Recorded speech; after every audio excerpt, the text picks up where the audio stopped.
Today, you'll finally carve out guilt-free space to listen, even when your to-do list is screaming 27 overdue tasks. If your back aches, your brain feels like wet cotton by 9 a.m., I've been there, Buttercup. And in the next few minutes, we're going to expose the hustle lie, unpack Mark 6:31, and build a 20-minute listen break that you can schedule today. Hey friend, welcome back to Mindset Monday. I'm Kelly, and I want you to buckle up, Buttercup, because today we're flipping the script on the lie that we don't have time for ourselves. So picture this. 9 o'clock in the morning, you sit down at your desk, you open up Asana or whatever program you use, and you see 35 past due tasks. What's your first impulse? Mine? Push harder, grind it out, get it done. But you're tired, right? Your brain feels like wet cotton, and the whole day already tastes like overwhelm. Sound familiar? That's me. But here's the truth. God created you on purpose for a purpose. And you cannot pour from an empty cup. Okay? So, I want you to understand that rest is not rebellion. It's stewardship. Even Jesus hit pause to recharge. Right? Think about Mark 6:13. Where Jesus tells the disciples, come away and rest a while.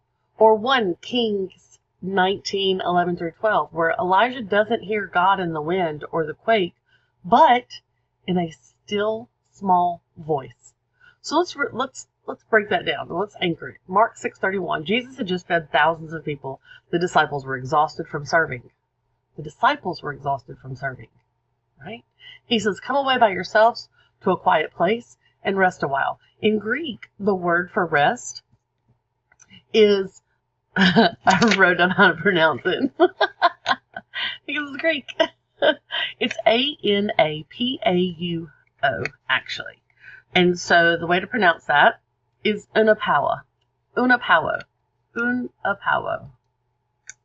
Interesting, right? It means actually to pause in order to be refreshed and restored. What a great meaning. To pause in order to be refreshed and restored. But it's the same root that's used in come to me and I will give you rest, Matthew 11:28. Notice that Jesus doesn't say push through for the kingdom, right? Instead, he invites them to step away so that they can step back in with renewed strength. Then fast forward to 1 Kings 19, where Elijah has just faced down prophets of Baal, right? But burnout hits him, just like it hits all of us. And God tells him to stand on the mountain. A violent wind tears rocks loose, and then an earthquake, and then a fire. But the Lord was not in any of that. Right? Finally, Elijah heard a small voice. He heard it in a still small voice. The Hebrew word actually translates to the sound of sheer silence. So only when the noise subsided could Elijah perceive God's direction for his next assignment, which basically means rest precedes revelation. If the Son of God withdrew and a prophet of fire needed silence to hear, then why do we imagine that hustling harder is somehow holier? What assignment or creative idea might you be missing because your engine never idles? So last Monday, when that Asana avalanche hit me, I also felt this sharp twinge in my lower back because I have back issues. You know, you need to sit down and rest kind. But I felt guilty. I felt everybody's counting on you. No breaks. Get it done. I thought, okay, I can push through. I can just power through. But my brain fog was thick. It was thick enough to butter toast. I'm telling you, I just couldn't. So instead, I listened. I took a step back. I listened for the quiet, for the still voice, right? So what I did is I set the timer on my wiretap. That's what I call my Alexa, because if I say her name, then she's going to start talking to me. So I set the timer on my wiretap for just 20 minutes, and I hopped on my recumbent bike. And while I was on there, I prayed. I said, Lord, what do you want me to hear right now? What should I be listening for? And by minute 12 on this bike, not only were my legs screaming because it had been several days since I gotten on it, but I had 2 great ideas for YouTube scripts, and I had task clarity. I wasn't just thinking about this sea of all these past due tasks, plus the current due tasks. My to-do list didn't vanish. It didn't. And my productivity didn't double, but my capacity doubled. okay? Because I paused to listen. So what is the lesson here? You're not broken. You're becoming. And becoming requires breathing room. It requires oxygen, right? So here's a few practical applications that you can do when you find yourself overwhelmed. Each morning, so number one, mirror mantra.